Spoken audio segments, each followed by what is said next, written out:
이번에는 윤석열 국민의힘 대선 후보에 대한 얘기도 해보겠습니다. 부인 김건희 씨의 주가 조작 연루 의혹이 또다시 계속해서 불거지고 있고 퍼즐이 좀 맞춰져 간다, 이런 판단들이 나오고 있습니다. 여러 언론들이 검찰이 작성했던 공소장 그리고 거기에 따른 범죄 일람표를 입수해서 좀 분석을 하고 있는데 크게 두 가지입니다. 어제 SBS에서는 이제 특정 기관의 시세 차익, 도이치모터스와 관련된 시세 차익이 한 9억 원 정도 된다, 이런 보도도 있었고, 나머지 여러 보도에서는 계좌가 이제 1개로 알려졌었는데 1개뿐만 아니라 4개가 추가로 나와서 총 5개라는 보도가 잇따랐습니다. 민주당에서는 이제 주가 조작에 대한 연루 의혹은 잠시 제쳐두더라도 과연 코바나 콘텐츠에서 이 부인 김건희 씨가 월급이 많지 않았는데 이 많은 돈이 어디서 났느냐, 이런 의혹부터 제기하더라고요. 그러니까 지금 마치 그때 김건희 씨가 지난번에 한번 그 허위 학력 관련해서 사과를 했고요. 그 다음에 이제 뭐 기자와의 대화가 이제 녹취록 보도되면서 마치 김건희 씨는 아무 문제가 없는 것처럼 조금 이렇게 좀 그러니까 혼동되게 만든 좀 그런 상황이 나온 것 같아요. 그런데 김건희 씨에 대한 사실 의혹은 해소된 게 하나도 없고요. 특히 주가 조작 문제와 관련해서는 만약에 정말 문제가 없다면, 윤석열 후보나 국민의힘에서 얘기하는 것처럼 문제가 없다면 그 다음에 아무 얘기가 안 나와야 되는데요. 계속 언론을 통해서 문제가 제기되고 있고요. 그리고 그때 다 함께했던 사람들은 지금 구속이 돼 있는데 왜 김건희 씨는 공소장에조차 이름이 나오지 않을까, 이런 거에 대해서 얼마든지 합리적 의심을 갖고 있기 때문에 이거에 대해서 정말 그 윤석열 후보와 국민의힘이 좀 납득하게 설명을 해줘야 됩니다. 엊그저께 TV 토론에서는 2010년 5월 이후로 주식 거래 했습니까 하니까 또 했다고 그러고, 그리고 그러면 무슨 손해를 봤습니까 어쨌습니까 했더니 또 이익을 봤다 그러거든요. 서로 말이 달라지는 부분이 있기 때문에 이 부분에 대해서는 근본적으로 정말 주가 조작에 대해서 정말 진실을 좀 밝혀라 하는 게 민주당 입장입니다. 네, 윤석열 후보의 말이 달라진 부분은 저희가 잠시 후에 좀 더 짚어보도록 하겠고, 국민의힘 쪽에서 이제 출처 불분명한 그런 보도이다, 범죄 일람표가 정확하게 근거가 있는지 모르겠다, 설사 이게 맞다 하더라도 이거 피의사실 공표 아니냐, 법적인 대응하겠다, 이런 입장입니다. 네, 뭐 법적 대응하겠다고 했으니까 이제 대응을 하겠죠. 그러면 이제 뭐 그 결과가 언제 나올지는 모르겠어요. 아마 선거 끝나고 난 뒤가 이제 될 것 같긴 한데, 뭐 언론사가 이제 보도를 하면서 그렇다고 아무런 근거 없이, 뭐 확인도 없이 무조건 보도한 것 같지는 않습니다. 그 내용들을 보게 되면 상당히 구체적으로 지금 나오고 있잖아요. 그래서 2010년 11월부터 2011년 10월부터 1월 한 3개월 정도 되던데, 네. 그 기간 동안에 28차례 이 도이치모터스 주식을 계속 사고 팔면서 시세 차익을 이제 9억 4천여만 원 정도 이제 봤다.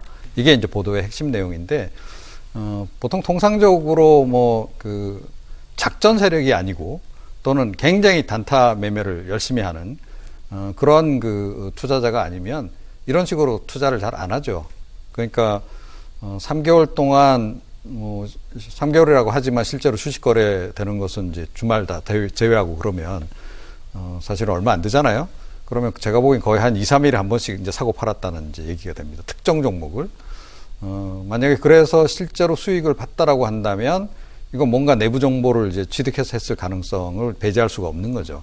이제 그런 부분에서 이제 의혹이 이제 제기되는 것이고, 또 뭐 주식 투자하는 사람들 입장에서도 보면 이건 좀 통상적인 경우하고는 좀 많이 다르기 때문에 의구심을 많이 갖게 하는 부분이 분명히 있습니다. 그래서 뭐 이 부분은 이제 검찰이 이제 다 밝혀내야 될 그런 이제 부분이긴 한데, 어찌됐건 좀 여러 가지 좀, 의혹이 갈 만한 그런 대목이 많은 건 사실이다, 라고 좀 생각을 하고, 그런데 이 주식 거래 내용에 대해서 과연 윤석열 후보가 알았을까?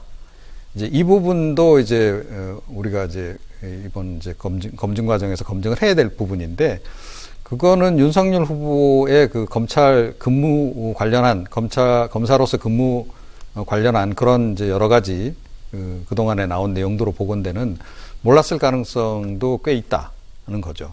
그래서 윤석열 후보가 과연 이 주식거래 과정에 개입됐는가 하는 부분, 그 부분은 아닐 가능성이 조금 더 높다는 거죠. 그래서 아마 이 부분은 좀 유권자들이 가려서 지금 판단을 내려야 하지 않을까 이렇게 생각합니다. 네. 일단 민주당은 총공세를 펴고 있습니다. 당내 대표 의원들의 말을 좀 들어보면요. 우상호 더불어민주당 총괄선대 본부장, 누가 봐도 주가 조작에 김건희 씨가 개입한 정황, 증거들이 계속해서 드러나고 있다. 윤석열 후보는 주가 조작 때문에 낙선될 것이다. 이런 얘기를 했고요. 윤호중 더불어민주당 원내대표, 김건희 씨의 주가 조작은 개미 투자자의 피를 빨아서 수억을 착복했다. 주가 조작은 개미들의 피눈물 흘리게 하는 최악의 경제 범죄라고 할 수 있다. 그러니까 공정의 문제를 이제 민주당에서는 또 지적하는 부분인데, 민주당은 이제 수사를 빨리 해야 되는 입장이고, 검찰은 이제 김건희 씨를 부른다는 얘기가 있었는데, 김건희 씨는 계속 안 나간다고 이런 보도가 나오고 있습니다. 그렇죠. 그러니까 계속 작년부터 이게 문제가 됐고 언론에 보도됐는데, 뭐 김건희 씨 소환에 대해서도 뭐 불응한다는 게 계속 나와 있었고요. 사실 뭐 대선 2주 앞두고 뭐 소환은 뭐 불가능하겠죠. 그런데 국민의힘에서는 뭐 2주만 버티면 된다. 이건 굉장히 생각을 잘못하신 것 같습니다. 그러니까 마치 주가 문제는 국민들이 좀 잘 모르고 별로 체감이 안 돼서 그러니까 덜 무겁게 이렇게 생각을 하시는 것 같은데, 이게 만약에 정말 그랬다면 명백한 범죄 행위고, 윤석열 후보가 뭡니까? 공정과 상식, 그리고 엄정하게 하겠다고 했고요. 심지어 정치보복 논란까지 일으키면서 문재인 정부에 뭐 적폐가 있으면 수사하겠다라고 굉장히 단언을 했기 때문에, 저는 배우자 문제랄지 어떤 장모 문제랄지 이런 것들에 있어서 좀 한 점에 뭔가 범법 행위가 있다면 저는 선거 이후에라도 분명하게 이거는 법적 책임을 져야 되는 그런 사안이라고 봅니다. 네. 일각에서는 이제 김건희 씨가 문화, 예술 등 분야로 이제 행동 반경을 넓힐 거라는 그런 추측도 나왔었는데, 이 주가 조작 논란이 재점화된 만큼 이제 김건희 씨가 대중과 만나기는 조금 힘들어졌다. 이렇게 봐야겠죠? 네, 그렇습니다.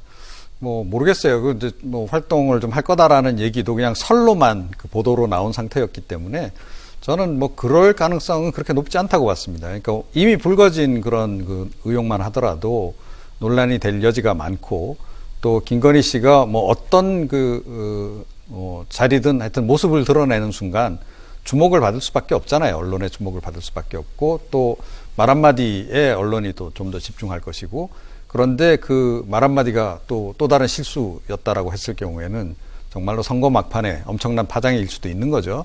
자, 그런 점에서 저는 제가 보기에는 그 윤석열 후보 캠프에서는 김건희 씨는 끝까지 숨기는 전략을 펼치지 않을까 이렇게 생각합니다. 네. 일단 주가 조작 논란이 재점화되면서 윤석열 후보가 알고 있었느냐, 이 부분도 쟁점인데요. 주가 조작과 관련된 그동안의 윤석열 후보들의 발언을 조금 더 재조명해봤습니다. 지난해 10월이었죠.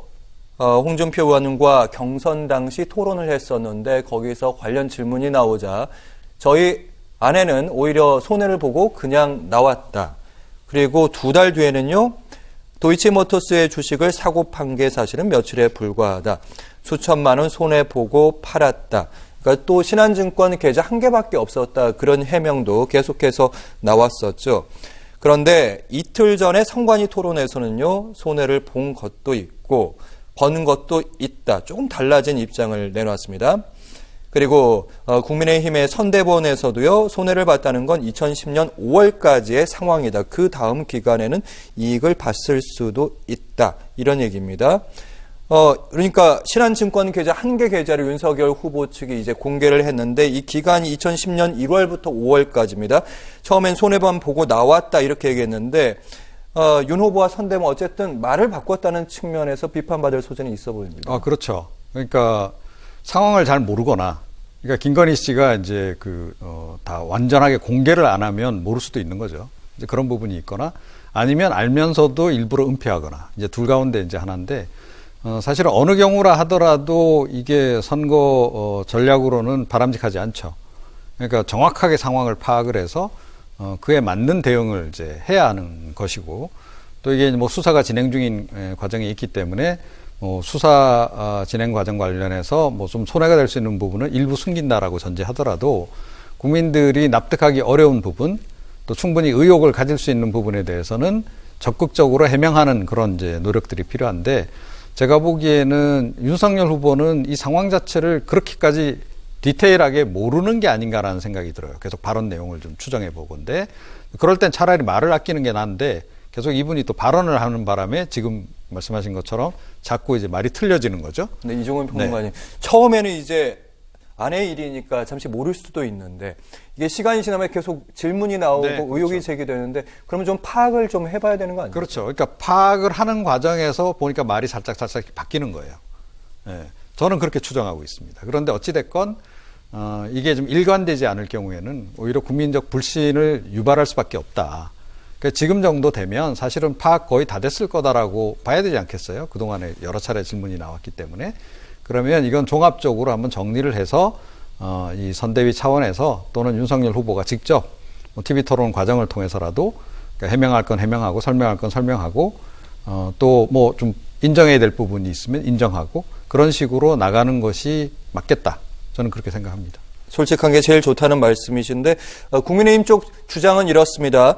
계좌를 공개한 부분이 그러니까 신한증권 계좌의 2010년 1월부터 5월까지인데 이 부분에서는 윤석열 후보 말대로 손해를 본 게 있다 이런 말이고 그 이유는 말하지 않았다. 그렇기 때문에 거짓 해명은 아니다 이렇게 반박하고는 있습니다. 저는 이제 윤석열 후보가 이렇게 말하는 걸 들으면요, 이게 화법이 그런지 생각이 그런지 좀 궁금한 게 아까 이제도 그 답변하는 거 보면 그러니까 그냥 손해 보고 나왔다. 뭐 수천만 원 뭐 손해 봤다. 뭐 손해도 받고 뭐 이익도 봤다. 명쾌하지 않아요. 만약에 이게 의혹이 있으면 뭐라고 설명을 하면 되고요. 윤석열 후보가 강조하는 게 특수 전문가 아닙니까? 예. 뭐 얼마 전에는 뭐 대장동을 보면 뭐 각이 나온다고 했는데 이거 딱 보면 각이 나오지 않겠습니까? 그러면 뭔가를 이거를 좀 설명을 해줘야지 그냥 뭐 나무일처럼 뭐 이랬다 저랬다 하면 그러면 당연히 말 바꾼다고 생각을 하고 그러면 윤석열 후보는 정말 아는 건가 모르는 건가 아니면 아는데 모른 척 하는 건지 아니면 아예 내용을 알기를 두려워하는 건지. 그래서 윤석열 후보가 이것만 아니라 약간 좀 뭐 어떤 사안을 대할 때 좀 그런 관점인 것 같아서 좀 걱정인 게 지난번에 그 김건희 씨 허위 이력과 관련해서도 뭐 이게 무슨 문제가 있습니까? 법적으로 문제 없다. 이런 식의 굉장히 어떤 국민들의 일반적인 상식이나 논리에 좀 안 맞고요. 정말 이렇게 법적으로 문제만 없다고 하는 분이 과연 공정과 상식을 가장 핵심 그 기치로 내세우는가 이런 게 있기 때문에 분명히 저는 이 문제에 대해서는 좀 윤석열 후보가 좀 더 적극적으로 설명을 해줄 필요가 있다 그렇게 생각합니다. 네, 다른 데서는 각을 딱 보는데 왜 여기 자신만의 문제는 각을 보지 못하는지 그 부분 의문 제기하셨는데 일단 도이치모터스 사건은요, 윤석열 후보가 정치 시작할 때부터 언론을 통해서 익히 알려진 사건입니다. 그래서 부인 리스크 관련해서 살펴보면 무속 논란은 처음에 거셌다가 선거 막판에 잠시 주춤하는 모습인데 이 주가 조작 리스크는 언론 보도를 통해서 계속해서 조금 더 거세지는 느낌이고 중심으로 들어오는 느낌입니다. 이 주가 조작 논란이 선거에 미치는 영향 두 분의 의견 듣겠습니다. 먼저 이종훈 평론가님. 네. 저는 처음부터 그런 지적을 좀 했습니다. 그러니까 뭐 김건희 씨가 뭐 줄리니 아니냐 뭐 이런 논란이 처음에 이제 불거지기 시작했었고 그 이후에도 이제 뭐 개인적인 이런저런 의혹들이 이제 많이 불거졌는데 그런 거는 오히려 문제가 안 될 거다라고 저는 봤고 그 개연성이 떨어지기 때문에 그런데 이 도이치모터스와 관련해서는 아무리 봐도 좀 특혜 의혹이 좀 짙은 게 분명하고 또 이 주가 조작 관련해서도 어찌됐건 거기에 뭐 하여튼 그 많은 관심을 가지고 개입이 된 정황들이 여러 군데서 좀 확인이 되고 있다. 그래서 네. 사실은 법적으로 처벌받을 가능성이 많은 사안이 그나마 이제 이거일 거다라고 저는 봤고요. 그래서 지금도 역시 마찬가지입니다. 그래서 이거는 사실은 윤석열 후보가 설령 그 대통령이 된다 하더라도 이 사건은 좀 피해가기 어려울 수도 있다. 그러니까 김건희 씨, 뭐 윤석열 후보까지 제가 관련됐다라고 보지는 않는데, 하여튼 김건희 씨는 이것과 관련해서 관련성이 좀 깊은 그런 그 것으로 귀결될 가능성이 좀 높지 않나 이렇게 생각합니다. 네, 김효은 대변인님.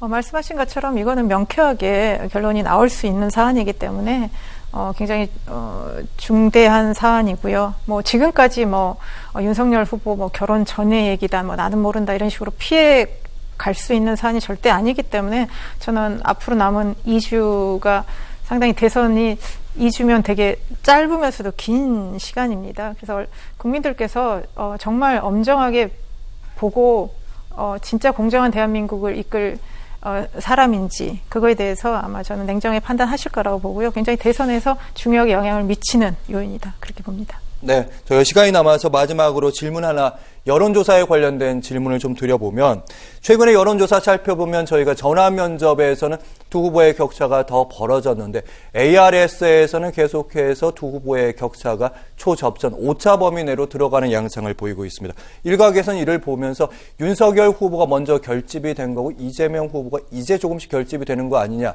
이렇게 바라보는 측면이 있는데요. 이종훈 평론가께서는 어떻게 보는지 궁금합니다. 그러니까 뭐 이제 여론조사 방식 관련해서 이제 보수층하고 이제 진보 지지층이 좀 대응 방식이 좀 다르게 나타난다. 이제 그런 얘기들을 좀 많이 하죠. 특히나 이제 그 유선 전화가 이제 많이 포함된다라고 이제 하면 역시 이제 고령층이 집에 있을 가능성이 높기 때문에 역시 보수층에게 좀 보수 후보자에게 유리한 결론이 나온다. 그리고 이제 ARX 방식 같은 경우에는 버튼을 막 눌러야 되잖아요. 그죠? 네. 그래서 고령층들이 이걸 상당히 번거로워하기 때문에 젊은 층들이 이제 상대적으로 좀 응답할 가능성이 높고, 그러니까 청장년층. 그래서 이제 진보 후보에게 유리한 결론이 나온다. 이제 뭐 이런 통설도 있긴 해요. 뭐 그게 꼭 이제 맞아떨어진다라고 보기는 어렵겠습니다만 하여튼 여론조사 방식에 따라서 약간의 그런 그 오차는 좀 발생하기 때문에 그거는 함께 고려해서 우리가 좀 볼 수밖에 없는 상황이 아닌가. 그래서 저는 개인적으로는 계속 지금 이제 정례 발표하고 있는 여론조사 기관들의 이제 추세를 중심으로 해서 저는 판단을 내리는 그런 편입니다. 네. 김효은 대변인께서는 이제 윤석열 후보의 결집은 됐는데 이재명 후보는 아직 안 된 것 같다는 얘기에 있다고 판단하십니까? 지금 굉장히 양 후보 간의 결집이 굉장히 되고 있고요.